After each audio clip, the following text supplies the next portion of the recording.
This is the Rank Amateur Podcast, number 5.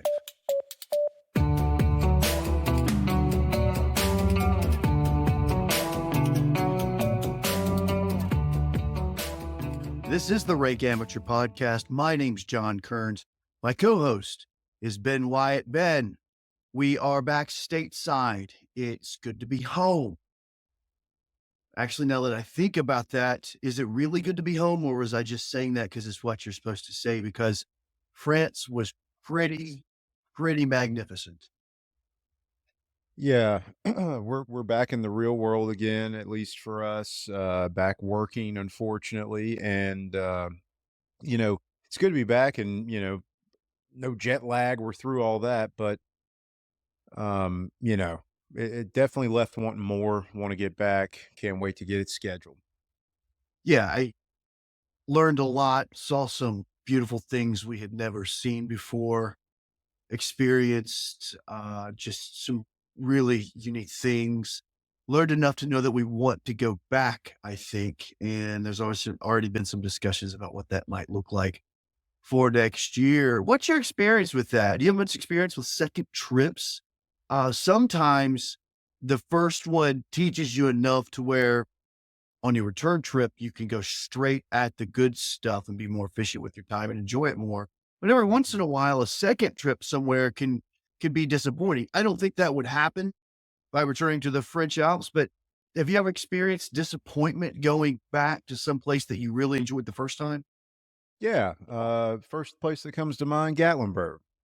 Ah, Um, no, I mean, you roll the dice, but outside of some beach towns or whatnot, usually if I've caught the whiff that I need to come back, it's usually not disappointing. I think the big differentiator is this a place that you're going to truly vacation and relax and be idle? That sort of enjoyment can be difficult to replicate. But if you're going somewhere and you're going to be active, you've got several activities planned, that keeps you stimulated the whole time and you can continue returning to that well. Oh yeah, all day. Yeah, absolutely. Well, since you've gotten back, what's new with you? Well, we're getting back into the grind. Travel's about to start, so we've got my wife and I are traveling to Vegas here on Friday, and we'll be there through the following Wednesday. You got a trade show out there, but what I'm really excited about. We're going to we've already booked it. We're going to rent motorcycles. Me and one of my coworkers. He's bringing his wife, and we're kind of undecided, but we're either going to see the Hoover Dam, Red Rock, Valley of Fire. There's several motorcycle routes that are in the area, and we're gonna rent them for a day. We're gonna do at least 2 routes, so we're Yeah. pretty excited. I've done the Hoover Dam things, not in a motorcycle. I've never been on a motorcycle in my life, but Hoover Dam is great. Um, my impression was this is one of the rare things where the photographs make it look bigger than it is. You can kind of take in the whole Hoover Dam, just just right in front of you in your field of vision, coming from where we just came from, where, you have to crane your neck to see the entirety of one mountain. It's not quite like that. But I think the real feature around the Hoover Dam is that beautiful Art Deco architecture. So if that's where you end up, make sure you can't unsee it when you've seen it. But it is absolutely one of the architectural wonders of this country, anyway.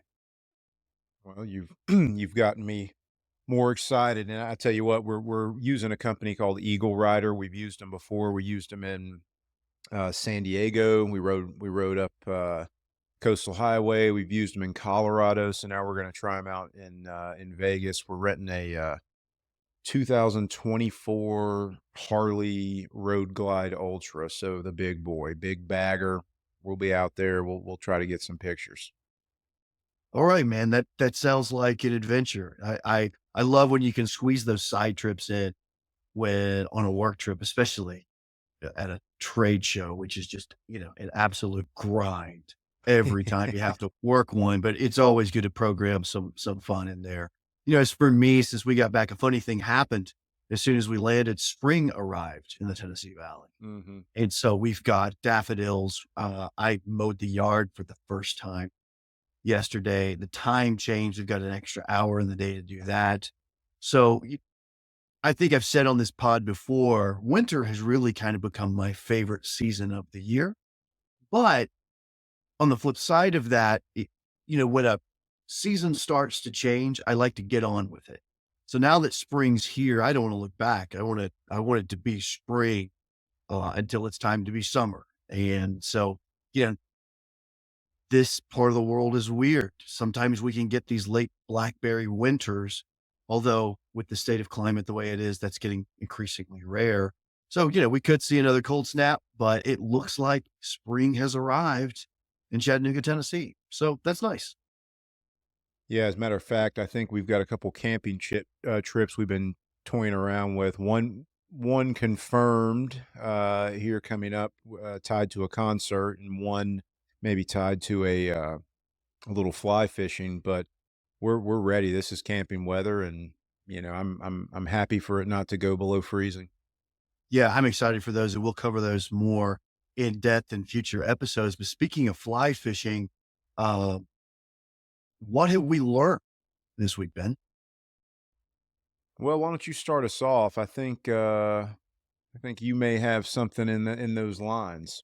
Yeah, anybody who's an enthusiast for fly casting is probably aware of my recommendation this week, which is the Mad River Outfitters channel on YouTube, hosted by the Brian Fleshing, who is basically become the internet's expert on fly fishing. And look, there's a lot of expert fly anglers out there. Don't get me wrong, but Brian has just managed his channel so well by giving good, useful information. It's how when I need a refresher on how to tie my knots, I go to Brian's channel. And you can really just you can type in any question you've got about fly fishing. And Brian's quite likely has some content for you to help show you the way. So Mad River Outfitters on YouTube. If you are a fly fisherman, if you are curious about fly fishing, then it's a required subscription on your YouTube feed. Then what have you got? Yeah, so along those lines, a YouTube channel I've stumbled across actually a couple of years ago, but definitely want to highlight, and it is the Ham Radio Crash Course channel on YouTube. The owner, his name's Josh, wealth of knowledge, younger individual. I think this is perfect timing, as kind of leading into maybe today's episode. But what I like about this is that he breaks down a multitude, very similar to Brian's channel, right? So everything from the gear to um, instruction on how to use the gear and what you need to do what. And some of his videos are bite sized, but a lot of his content, a lot of his videos are an hour, 2 hour, 3 hours long. And so he's got information, like I said, on not only the hardware and the usage, but also he has videos dedicated to studying for some of the licensing and the testing. So real wealth of knowledge, ham radio crash course, check him out. Pretty good YouTube presence, and really, really good wealth of knowledge. Good call. And that really sort of whets our appetite for the main topic today. But before we get into that, let's talk about Hop Passport really quick. Our sponsor, Ben, it is March, which means it's March Brusanity, which is an annual tradition at Hop Passport where craft beer enthusiasts around the country go to the website, they nominate and they vote for their favorite breweries in a tournament bracket style competition. And at the end of the month, the national champion is named. So if you are a craft beer enthusiast and you have a favorite local brewery that you want to promote, you want to tell the world about the great work that they're doing in craft beer, head to the Hot Passport website and vote for them in March for Sanity. And let me tell you what I think, Ben, is so cool about that. last year's national champion. It was not Bell's, it was not Sweetwater, it wasn't some multi-location brewery in Denver or Portland or some other big city. It was Sawmill Brewing in Merrill, Wisconsin. Ha. Goes to prove a couple things, I think. Number one, breweries are about community. Breweries can be anywhere, big or small, country or city, doesn't matter. Breweries, as much as they are about the craft of brewing excellent beer and providing great food, breweries have really become gathering places in communities big and small. The other thing I think that Sawmills Championship proves is that there's no such thing as city beer and country beer. There's just good beer and better beer. So Sawmills Championship of 23 is proof that breweries belong in all of our communities. It's a gathering spot. Whether you're a huge beer drinker or not, it really is where communities come together and fellowship in this day and age. And so Hop Passport was created to celebrate that exact dynamic. So get yourself to hoppassport.com, download the app, and check out Hop Passport. They are our sponsors for the Rank Amateur podcast, and we couldn't be more pleased with the partnership. All right, Ben, so let's get into the main topic. I've been looking forward to this one because there's a lot to say about it. And I think that given that this is going to be a topic that recurs in the Rank Amateur podcast, we need to explain ourselves because this topic, let's be honest, it's niche. It's real niche in this day and age. Let's talk about ham radio, otherwise known as amateur radio. Ben, basically, I'm going to interview you here because you brought ham radio in the 21st century to my attention. I was a skeptic, but now I'm buying. So let's start with this. Ham radio, what is the why for ham radio in 24? Well, I think you got to ask yourself a simple question, right? Um, how would I communicate in the event my cell phone doesn't work? So your why or what your intended purpose may vary, but that's essentially the overwhelming theme, right? A mid to long range solution for communication outside of normal cell phones and landlines. Okay.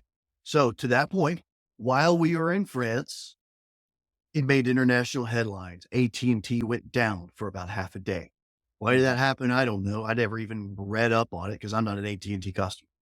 But AT&T went down, and let's just say you were in a pinch during that outage, or let's talk about just communicating with loved ones, which in this day and age, we expect to be pretty immediate.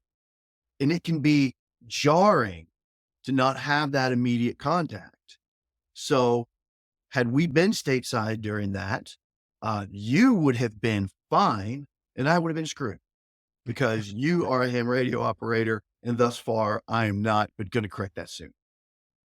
Yeah, and I don't know if this is coming through. Obviously, I live very close to a fire department, so if you can hear the boys going after the to the rescue, I apologize. But yeah, I mean it's something that we always we hope for the best. We sometimes don't have a plan, and we don't find out how bad that is until it gets exposed or we get in a pinch. And I think ham radios are just there's an aura around them. There's a you know, I guess a general thought about who has ham radios and why you need them, and I think that's really what we want to touch on today. I think it's something that does belong in the future, and isn't just for some elderly Elmer sitting in an attic somewhere trying to radio Tokyo.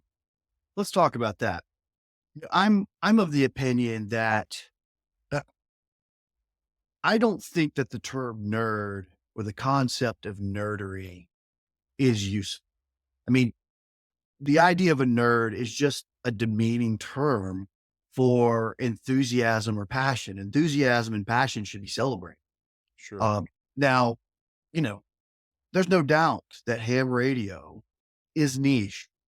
That should probably change for well-meaning, thoughtful people who simply want to have, without going overboard in the prepper aspect of things, but for folks who just simply want to be prepared in the event of an emergency. And this is a world that presents us with abundant emergencies these days. And when that ever touches your life, ham radio becomes real viable real quick. Yeah, that's probably the major reason for having it, right? Because when you think about it, if the cell phone towers are down, oftentimes amateur radio waves are how rescue coordination efforts are transmitted or communicated. It's during natural disasters. It can be how you get information on available water, shelter, different things like that, and it's just it's just an added layer of communication that you put in your system. You hope you never have to use. Quite honestly, I mean, we use it for day to day stuff, and whether it's road tripping or on the mountain skiing, being able to stay connected. So there's a little bit of just in case, but we get a lot of day to day usage out of our radios. I mean, especially if we're just up at the cabin, maybe. That's interesting. So talk more about that because we start you started with ham radio to use as, you know, in case of emergency break glass kind of thing. Hmm. But you find it creeping into daily utility, right? Yeah, and it depends on the radio you get, but to kind of digest this, most people are not familiar with ham radio. So to take a step back, the ham radio, the advantage of the ham radio is essentially power and access to radio frequencies. The radios you will see readily available at Sportsman, a warehouse or academy in the blister packs.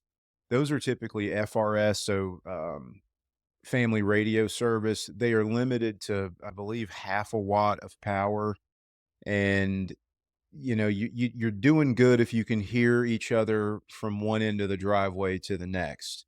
Okay. Uh, Maybe road trips if your cars are real close together, but for the most part, that power limitation keeps these things at eyesight, line of sight, very close ranges. From there, you step up, right? So if you want more power or if you want more range, you need more power. So in order to get that, you have to look at the GMRS radios. And we've dabbled in those. That's a step up in power, but also comes with a small barrier of entry. Now we're getting into licensing, right? Okay. Now, the good news about GMRS is there's no test, there's just a license. At one point, I believe it was $70 for 10 years. I think it may have gone down, or it's supposed to be going down to 30 or $35.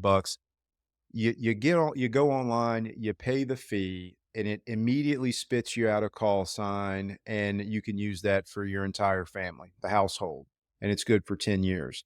So now you've got access. Once you do this, you have access to handheld radios that typically go up to 5 or 6 watts plus, and mobile radios that can go up to 50 watts. So now we're stepping it up, right? Now we're getting that true 2 to 10, maybe even 15 to 20 miles, depending on antenna and the situation. And yeah, you may go into Walmart and see in the camping section, some, Midland radio or something there that says it'll go 32 miles. It ain't gonna do that, Okay. right? So if you're trying to achieve that, GMRS kind of gets you in that ballpark. You'll see this in the Jeep community, who traditionally the Jeepers and the truckers rallied around CB radio. That's what Okay. most people are familiar with, citizen band radio. But there's power limitations and the frequencies. There's just some challenges we won't get into with that. So most people are moving to GMRS, and that's what you're seeing in the off-roading community. Um, a lot of businesses use them, but it's nice. And with this layer or this level of radios, we now have access to repeaters. So for those that may not know, right, a repeater, just think of a big long antenna, maybe on the top of a building, maybe on the top of a mountain. And if your radio can get a signal to that repeater then juices your signal out to, depending on the repeater, we'll call it 10, 20, 50, 60 plus miles. And so that's what allows you to really start communicating, into the next city. Okay, okay. So that was my question. So when I was 10, 11, 12 years old, I was in Boy Scouts. A lot of the Scoutmasters were ham radio enthusiasts. This is pre-internet, pre-chat room, pre-text message. And the real feature there, what they were chasing were these conversations with folks in Europe or Japan, across the Mhm. country, across town, right? So it's repeaters that enable that level of communication. Well, so yes and no. So keep in mind we're still kind of dabbling in GMRS. Okay. GMRS is where you have access to repeaters. Typically, a GMRS repeater is still going to be localized communication. Okay. Still going to be within range of that repeater. Now you can have networked repeaters. They exist. So if you hit one, let's say in Atlanta, you may be able to hear it up in Chattanooga, or and I've definitely heard that before. But when you get into ham radio, that's when you potentially have the ability to talk across state lines or further with repeaters that are connected to the internet, and Okay. potentially with certain equipment with no repeater whatsoever and skipping signals off the ionosphere. And that's Oh, that's probably what your Boy Scout leader was referencing, and that's what okay. most people think when they hear ham radio. Uh, an older gentleman in an attic with a bunch of what looks like analog equipment with tubes and bulbs coming out Yep. of it, and they're trying to, get the wires right and the antenna pointed right and all that. Well, these So, guys have battle stations oh in their yes, equipment for ham radio. Absolutely. yeah. So in ham radio, there's kind of like three categories, right? So you can have a mobile unit, a handy talkie, what most people will call like an HT, right? So this is the one that we've gone with, an Anytone UV or Anytone 878 UV2 plus. Okay. Um, so you've got your handy talkies, your HTs. You've got mobile units. So these will be vehicle mounted, whether it's marine, RV, whatever. And then you'll hear it referred to as a base station.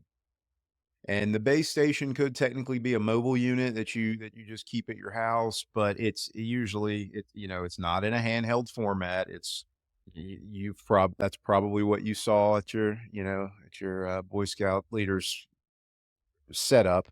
Um, but that's where typically to talk to other countries, you have to have a higher license level and you're operating on HF, so high frequencies.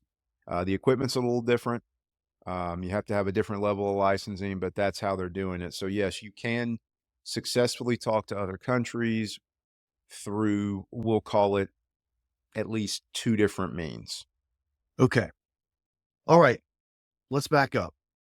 Let's go back to your origin story. You've told this in brief on this pod once before, Hmm. but can you run through it real quick? Similar to what we mentioned with the AT&T outage that was nationwide or worldwide a couple, 3 weeks ago. We had a regionalized outage due to a terrorist attack in Nashville on Christmas Day about 4 or 5 years ago. Then that affected you and your family. Hmm. So if I remember right, that's what brought all of this to your attention. Yeah, it got us down the rabbit hole, and at the bottom of that rabbit hole, I now own a ham radio, GMRS radios, and Garmin InReach. So yeah, I mean, it's the exact scenario we just described, right? All of a sudden, we woke up, there was no advanced warning. Our cell phones just didn't work.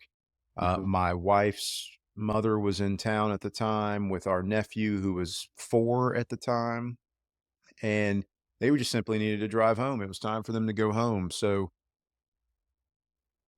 it was a bit of a challenge, right? Wait a second, my phone's not working. Then you have to do a little bit of research. Our internet was still working, so we were able to ascertain, hey, we're having an outage. Well, that affected the GPS in her phone. Uh, so okay, we've got to work around. Let's go back to the 90s and print off MapQuest. We did it. Great. Then we thought, well, wait a second, what if there's a on-road uh, vehicle challenge? What if there's a medical emergency? What if there's a car accident? How would they be able to communicate with anybody? And the answer is they wouldn't. Yeah. So in that scenario, in order to, support the family and make sure everybody's okay, we had to trailer or basically convoy and follow them halfway home to and it's Sevierville, I believe, is where we met the other end of the caravan. So we had other people from home coming down to meet us to follow her. So that we had at least somebody that could take care of this, woman in her 60s and a 4-year-old child if there was an issue. So Yeah. that's when we knew, uh-oh, we got to be able to work when the cell phones don't work. We got to be able to communicate. I think that really gets at the thing, right? Because there was a time not all that long ago when we didn't expect to be able to communicate on demand. That's obviously changed, and it doesn't feel like the kind of thing we will ever accept trading away, even s- momentarily or even for a day due to some sort of circumstance beyond our control, an emergency of some sort, right? So it's that's something we're not going to walk back from that. This idea that, hey, loved one, go ahead and take your 200-mile journey. You know, call us in the next 2 or 3 days to let us know you got home. That's no longer acceptable to us. Yeah, So, and well, so and you enter could ham radio. yeah, well, and you could localize it more. I mean, the handful of hours up to leading to inclement weather, right? If the winds start picking up and your cell phone tower goes out, you might need to check with your wife to make sure, she's on schedule, she's coming Yeah, home or things like that. So multitude of reasons. And I think in more of a day-to-day, in layman's terms, they're just walkie-talkies that can work at greater distances. So, how many times have you had a walkie-talkie and you're like, I can't hear you. It's garbled. It doesn't work. And then you're like, why do I even have this if it doesn't work? So, I'm not saying it's the end all be all, but it's definitely the best form of regional and potentially international communication that's decentralized. it's a part of the toolkit, right? It's gotta be, and I'll take it a step further, right? I mean, depending on the unit that you buy, this particular unit, this is a DMR. So there you have analog and you have digital. So you can get into a ham radio, handy talkie, if you will, for, you can get a Baofeng for $30. You're in the game. Boom. Okay. But, just like with all things, cars, watches, there are different trim levels, different features that these things have. And, you know, mine does the analog, mine does digital.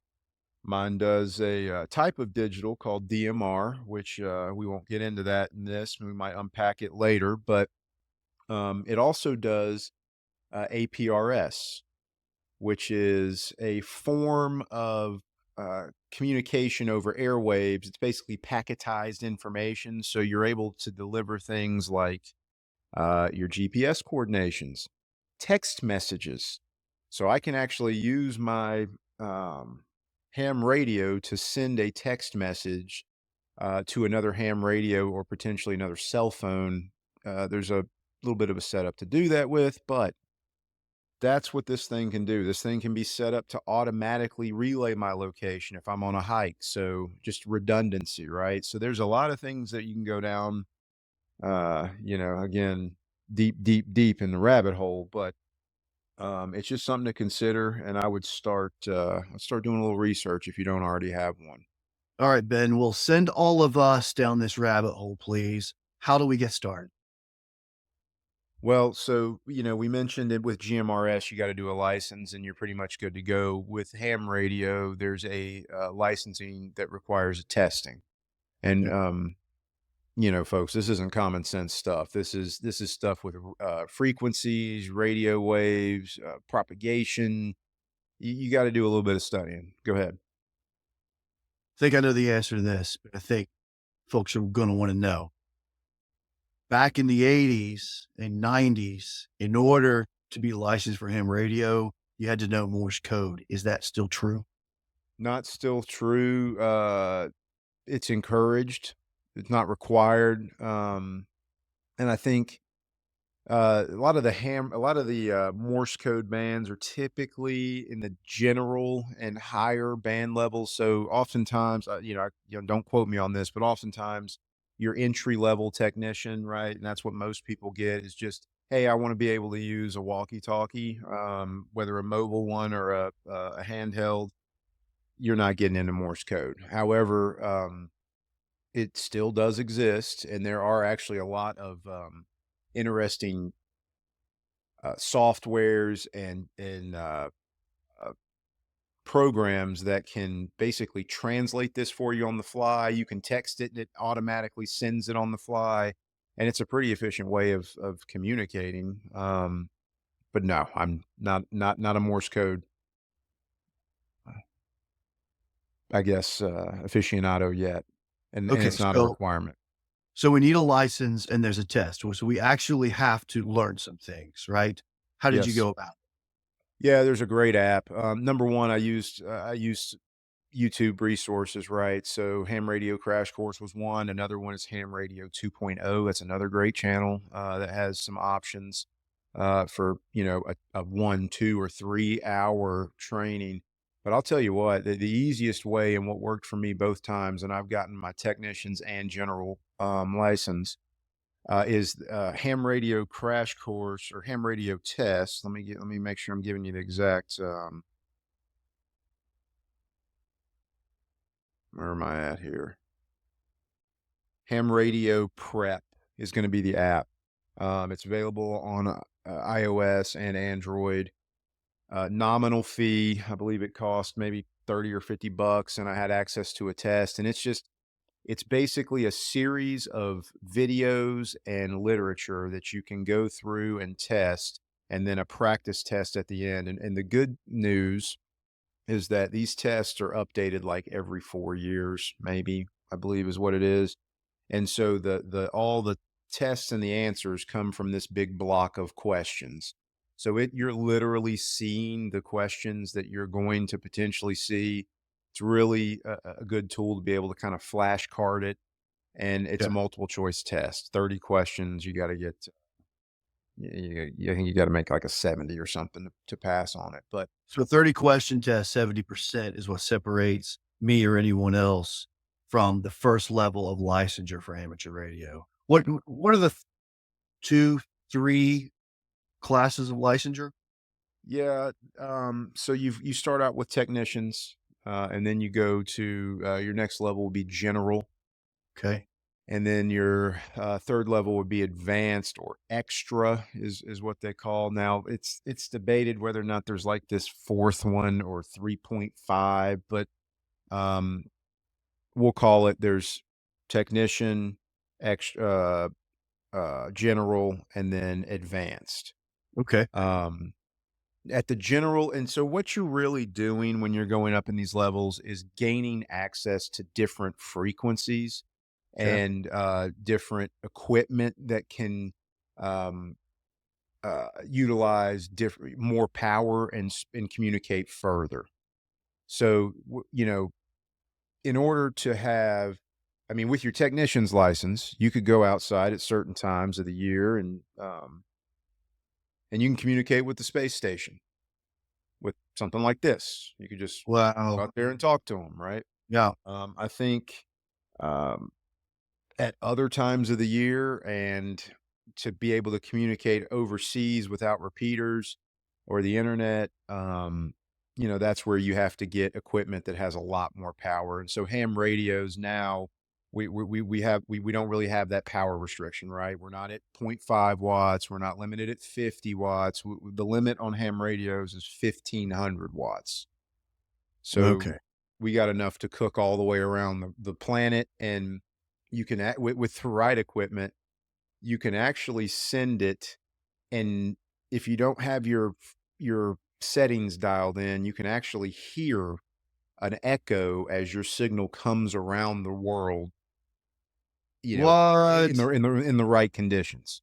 Okay. Yeah.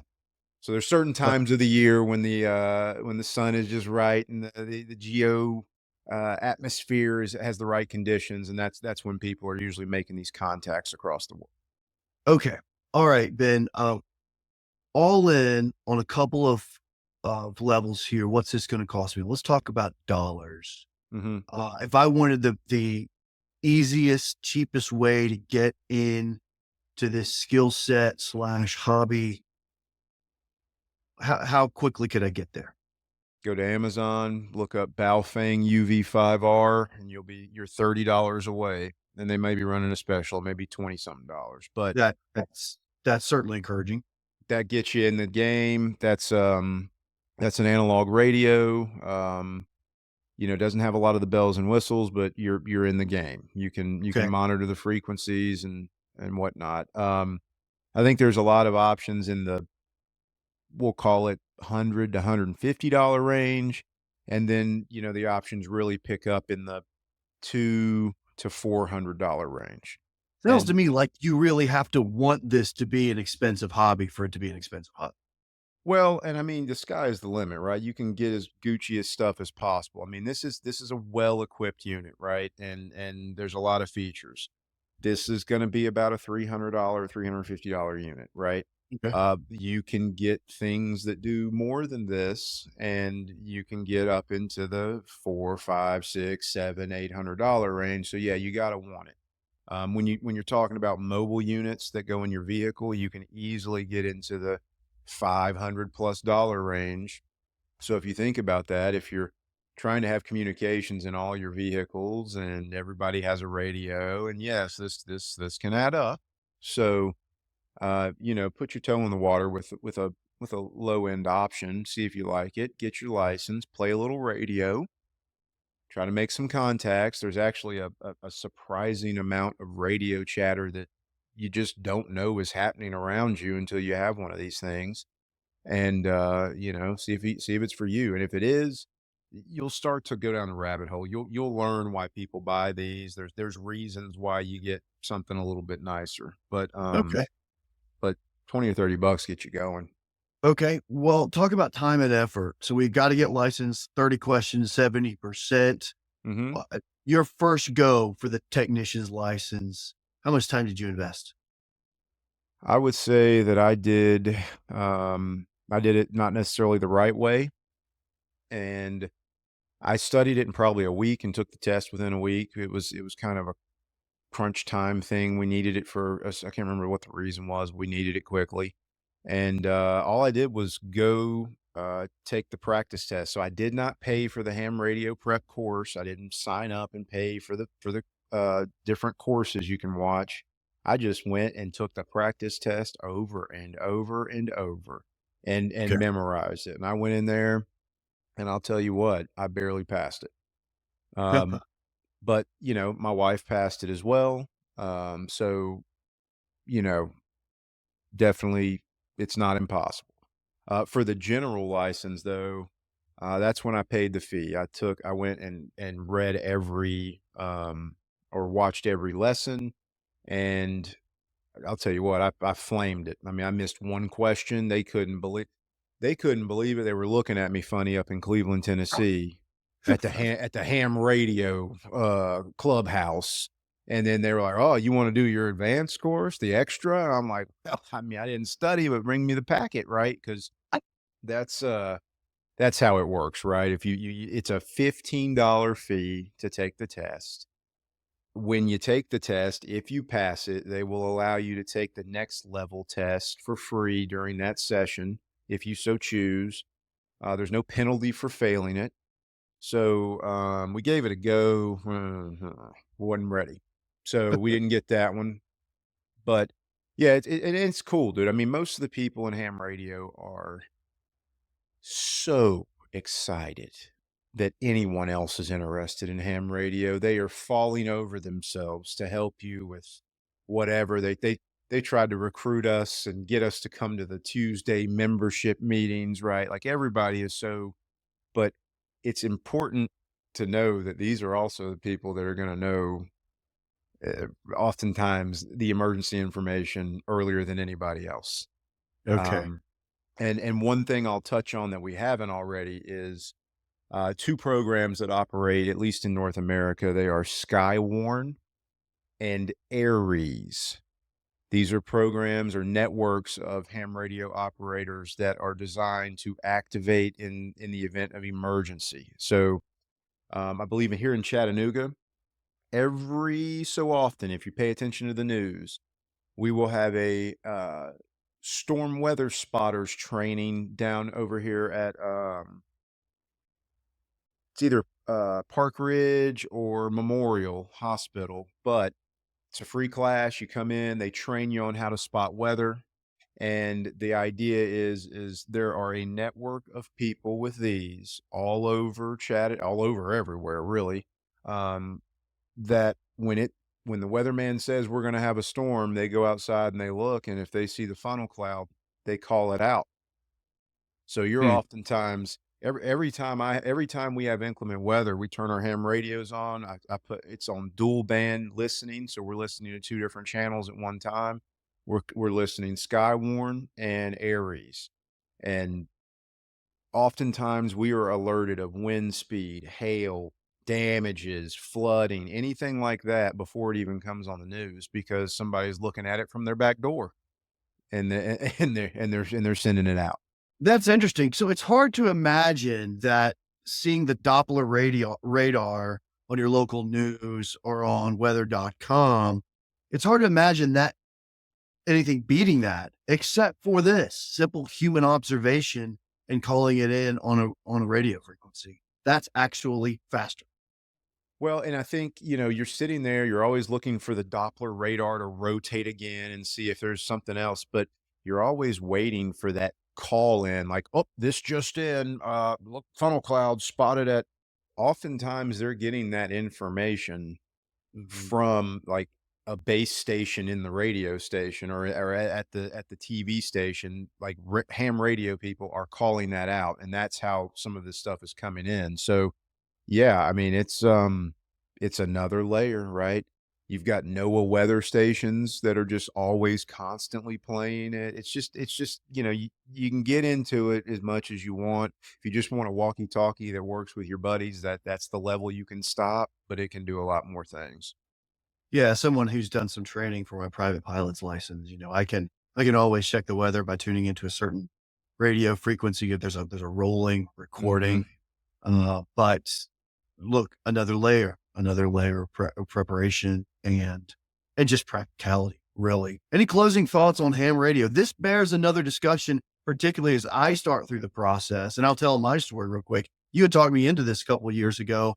I started down the path, and to be perfectly frank, the reason I didn't complete it is because kind of my cell phone learning capacity got chewed up by Duolingo and my ambition to learn some basic conversational French. So, I'm probably gonna use some of my freezes for a little bit, switch over to ham radio, see if I can get this knocked out. I don't know how ambitious I am to climb the ham radio ladder, but I absolutely need to be able to participate. So let's start there. And then we'll check back in, talk a little bit more about this because we're gonna learn things along the way.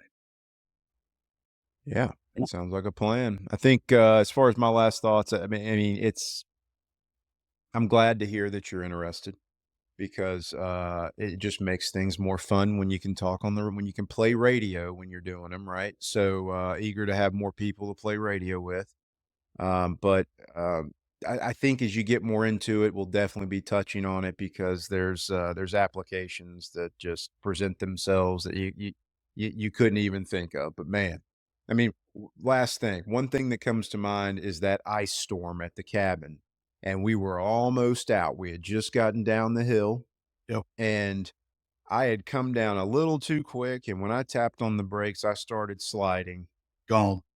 and I was able to come on radio real quick and go, "Hey, I'm sliding, move, move, move." And you were able to just simply pull forward a few feet and avoid a fender bender. It can even be used for that, folks, right? Yeah. So, I think it'll make appearance a few more times. Yeah, I think so. Well, like I said, there's no such thing as nerdery. There's just knowledge, enthusiasm, and passion.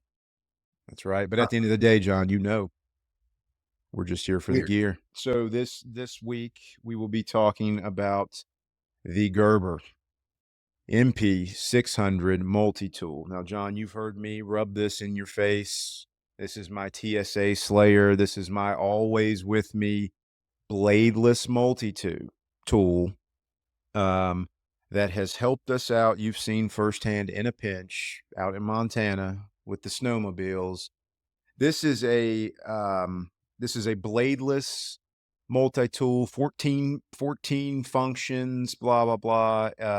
Where the blade is normally, they have fixed I think they call it a grit blade, but it's Mhm. removable. I've removed it. There is no semblance of a blade on this thing, and I've got it right here. Hopefully we'll throw up some pictures of it, but it is it has gone through 60 some odd flights in the past year and a half or so. It gets everywhere. It just went with us on to France. And having a multi-tool, having pliers, screwdrivers, different things that you need is just something to have. And if you don't have one in your pocket or in your kit, that's a good one to have that you can take with you on the airplane.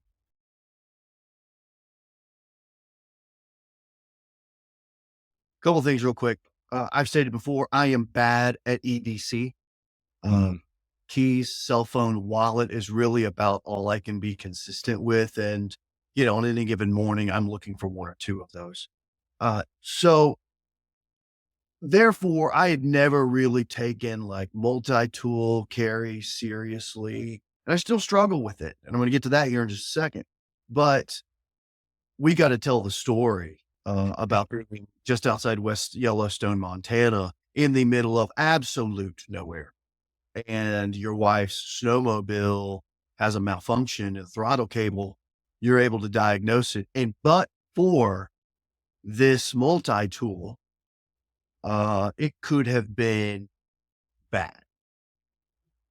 yeah, I mean, we're riding. We've been riding for a while. We've gone over 100 miles through the wilderness, and all of a sudden I look back and she's not coming, and I'm like, so I pull back there. I'm like, what are you doing? Come on, right? I mean, frustrated, but she had a true problem. I mean, we looked at it, and somehow, or maybe her glove had gotten in there and flipped out the throttle cable from the lever, and you tried it, I tried it. You weren't going to be able to get that back in with your fingers, No, and right.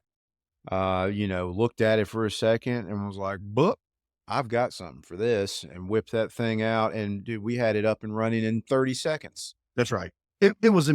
It was impressive. And by that, like it made an impression as a lesson learned to do better about some basic carry, particularly if you're out and about and doing stuff. If you're going to the woods, take a couple things with you. This is a great place to start. Mm-hmm.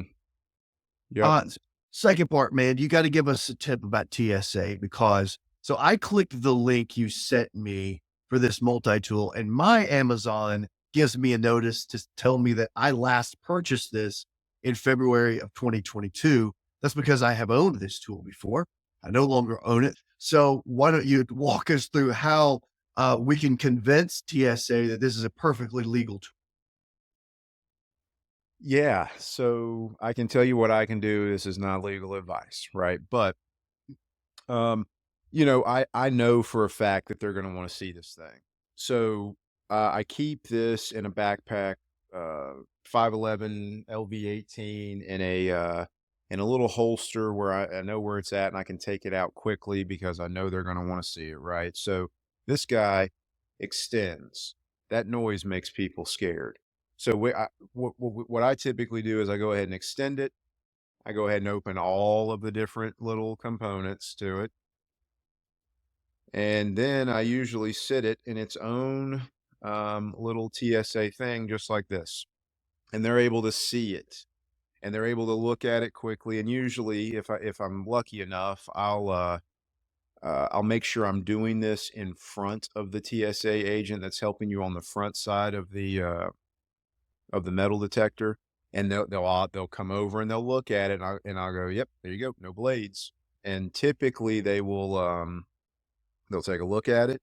They might go show their supervisor, and usually they'll call out, "Hey, we got a multi-tool coming through. There's no blade." Yeah. Goes right through. Um, that's what I do about 99% of the time. Now, here's what's funny. When we traveled to Morzine, I left it in my backpack. Yeah. Coming back from Morzine, so actually going through Geneva's airport and yeah, Geneva's airport, and then again through customs in Atlanta, I just left it in my backpack and they didn't say Yeah. anything. So there is a possibility that you could just leave it in there and they don't say anything. But I'm going to tell you right now, most of the time they want to see it. So if you go ahead and you have it out, you're walking around like you know, somewhat confident. You're showing them that you're not a threat. You're not being secretive. It's worked. It goes everywhere. Yeah. And And you gotta be willing though. There's been a couple of times you've gotta be willing to say, "No, you're gonna need to get your supervisor." yeah. Like, Well, look, you I need to be clear because I joked earlier. I bear no ill will to the TSA whatsoever. Thank God for those guys. It was bad luck on my part. I just sent it through. I had an agent that, thought they were following the rules. No big deal, especially considering it's 37% off right now on Amazon. So maybe I just fix that right now. Yeah. Yeah, usually it comes in around $90. Right now, it's in the 60s. I couldn't believe that either when I put the link in there. Yeah. Cool. Very cool, Ben. Well, John, what do you got for us? Yeah. So I mentioned this very briefly on some previous episode. I don't recall which, but I want to highlight watch straps again. So when I started down the rabbit hole of learning about watches, watch enthusiasm, you might call it, a few years ago, one of the big pieces of that is straps and bracelets. And for certain enthusiasts, their favorite style of strap is a NATO strap. And I, I've got like way too many of those NATO straps. There you go. You've got one on right now. I don't because I'm wearing my garment, but uh, I've got like dozens and dozens of NATO straps. But only recently have I found what I can absolutely say is my favorite. And since I put it on my Hamilton field khaki, uh, it hasn't left. And so this is the 5-eye nylon watch strap from Watches of Espionage.